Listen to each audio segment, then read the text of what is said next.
Bonjour à tous et bienvenue dans ce nouveau live de DVD Critique. Alors, en ces temps de vacances, nous sommes en plein été et depuis le confinement, vous savez que DVD Critique a décidé de vous parler des jeux de société. Parce qu'effectivement, même si notre spécialité reste le film, la vidéo et tout ce qui va avec, on s'est très vite rendu compte que beaucoup de jeux de société sortaient sous licence, mais aussi avaient un caractère très inspiré des différentes productions cinématographiques dont nous raffolons. Et puis, ne nous voilons pas la face, le jeu de société est quand même un très bon moyen de garder le lien, que ce soit familial ou amical. Alors, je vous ai présenté plusieurs fois des jeux assez différents. On a vu des jeux de cartes, on a vu des jeux où il fallait s'occuper d'un panda, et on a vu des jeux où on prenait la place des méchants. Et bien cette fois-ci, nous allons parler d'un jeu qui est en plein essor, enfin un style de jeu qui est en plein essor actuellement, avec des références telles que Unlock ou Exit. Et bien c'est l'escape game.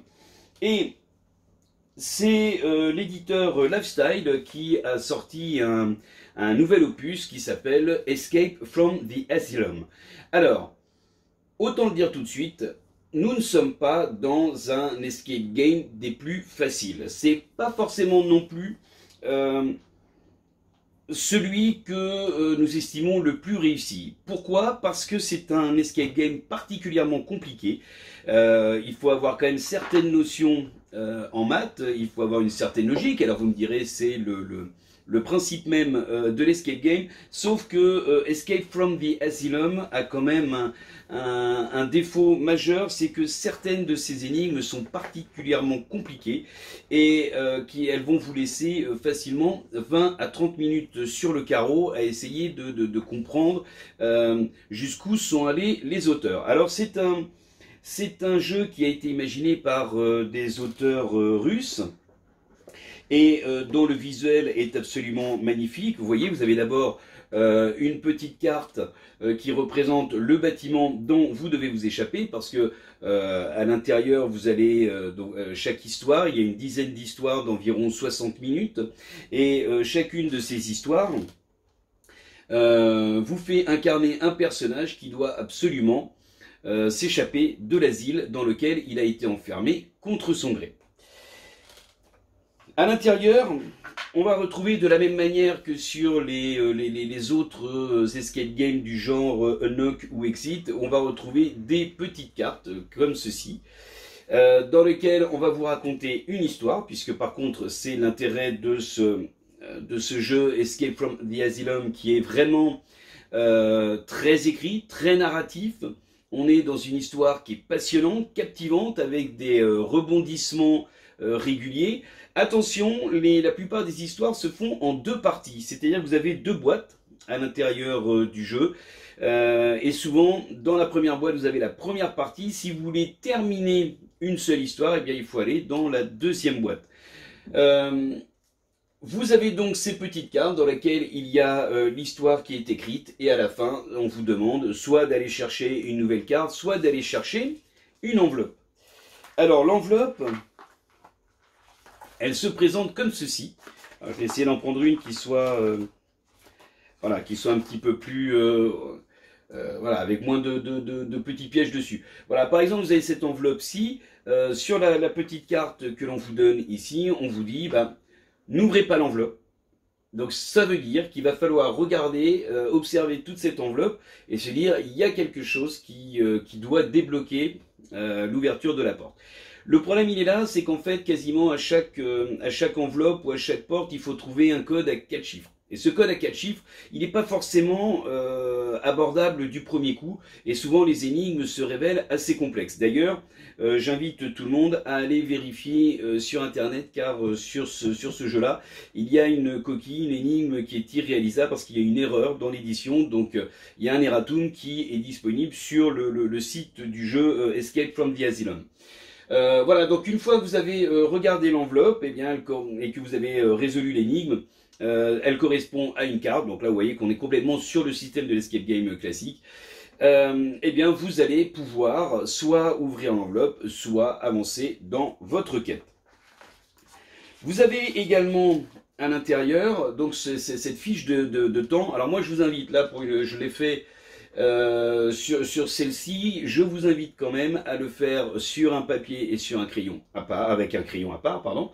Parce que dedans vous mettez l'heure de départ, l'heure de fin, les différents indices et solutions que vous avez pu utiliser ou éventuellement les erreurs que vous avez commises. Et ensuite tout ça vient se déduire et vous saurez exactement en combien de temps vous avez résolu l'énigme, sachant que, encore une fois, normalement chaque histoire, donc l'escape game dure en général environ 60 minutes. Voilà. Petit bémol, mais bon, finalement, on s'y habitue très vite et c'est vrai que ça surprend au départ quand on quand on ouvre la boîte. Le livret d'indices c'est grand comme ça. Vous pouvez le voir, c'est assez petit, c'est écrit assez petit. Alors quand on commence à prendre de l'âge, ce qui est pas forcément le cas de tout le monde, c'est écrit un peu petit. Effectivement, bon, il faut parfois avoir de bons yeux, mais bon, on s'y fait très très vite et c'est franchement pas quelque chose de très embêtant dans le jeu en lui-même, mais bon voilà, un petit peu plus grand, ça n'aurait pas été plus mal non plus. Voilà, Escape from the Asylum, c'est un excellent jeu, c'est un excellent escape game pour des joueurs chevronnés.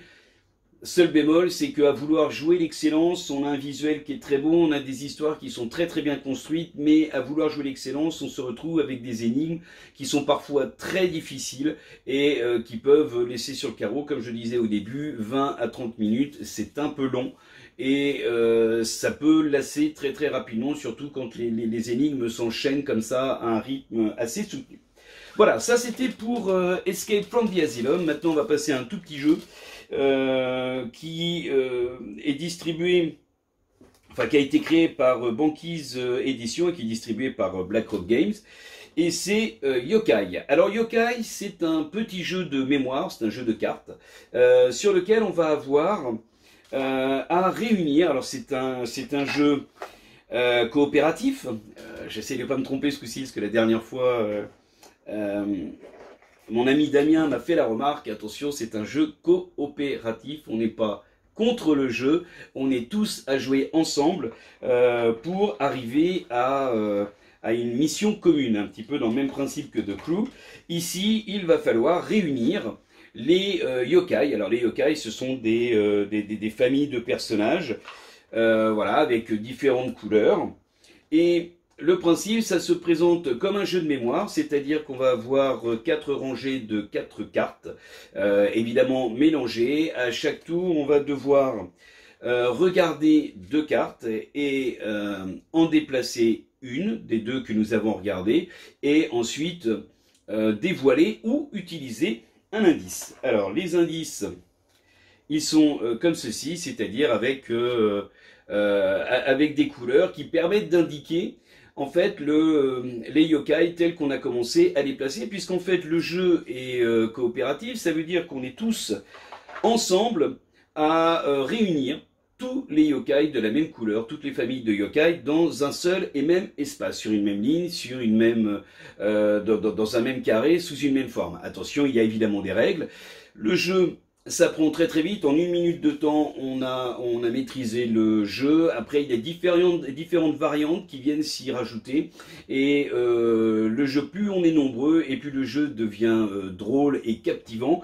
Surtout, c'est encore une fois un jeu où la communication n'est pas autorisée, c'est simplement la déduction, la logique et évidemment les indices que nous allons disséminer. Donc il est important de s'intéresser à ce que fait l'autre, et c'est en ça que ce jeu est absolument magnifique, est absolument réussi.